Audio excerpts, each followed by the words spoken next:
John chapter 21. After this, Jesus revealed himself again to the disciples by the Sea of Tiberias, and he revealed himself in this way. Simon Peter, Thomas called the twin, Nathanael of Cana in Galilee, the sons of Zebedee, and 2 others of his disciples were together. Simon Peter said to them, "I am going fishing." They said to him, "We will go with you." They went out and got into the boat, but that night they caught nothing. Just as day was breaking, Jesus stood on the shore, yet the disciples did not know that it was Jesus. Jesus said to them, "Children, do you have any fish?" They answered him, "No." He said to them, "Cast the net on the right side of the boat, and you will find some." So they cast it, and now they were not able to haul it in because of the quantity of fish.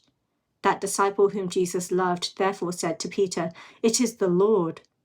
When Simon Peter heard that it was the Lord, he put on his outer garment, for he was stripped for work, and threw himself into the sea. The other disciples came in the boat, dragging the net full of fish, for they were not far from the land, but about 100 yards off. When they got out on land, they saw a charcoal fire in place, with fish laid out on it and bread. Jesus said to them, "Bring some of the fish that you have just caught." So Simon Peter went aboard and hauled the net ashore, full of large fish, 153 of them. And although there were so many, the net was not torn. Jesus said to them, "Come and have breakfast." Now none of the disciples dared ask him, "Who are you?" They knew it was the Lord. Jesus came and took the bread and gave it to them, and so with the fish. This was now the 3rd time that Jesus was revealed to the disciples after he was raised from the dead. When they had finished breakfast, Jesus said to Simon Peter, "Simon, son of John, do you love me more than these?" He said to him, "Yes, Lord, you know that I love you." He said to him, "Feed my lambs." He said to him a 2nd time, "Simon, son of John, do you love me?" He said to him, "Yes, Lord, you know that I love you." He said to him, "Tend my sheep."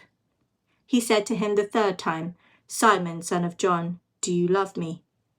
Peter was grieved because he said to him the 3rd time, "Do you love me?"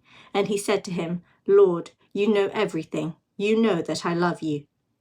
Jesus said to him, "Feed my sheep. Truly, truly, I say to you, when you were young, you used to dress yourself and walk wherever you wanted. But when you are old, you will stretch out your hands, and another will dress you and carry you where you do not want to go." This he said to show by what kind of death he was to glorify God. And after saying this, he said to him, "Follow me." Peter turned and saw the disciple whom Jesus loved following them, the one who also had leaned back against him during the supper and had said, "Lord, who is it that is going to betray you?" When Peter saw him, he said to Jesus, "Lord, what about this man?" Jesus said to him, "If it is my will that he remain until I come, what is that to you? You follow me." So the saying spread abroad among the brothers that this disciple was not to die. Yet Jesus did not say to him that he was not to die, but, "If it is my will that he remain until I come, what is that to you?" This is the disciple who is bearing witness about these things, and who has written these things, and we know that his testimony is true. Now there are also many other things that Jesus did.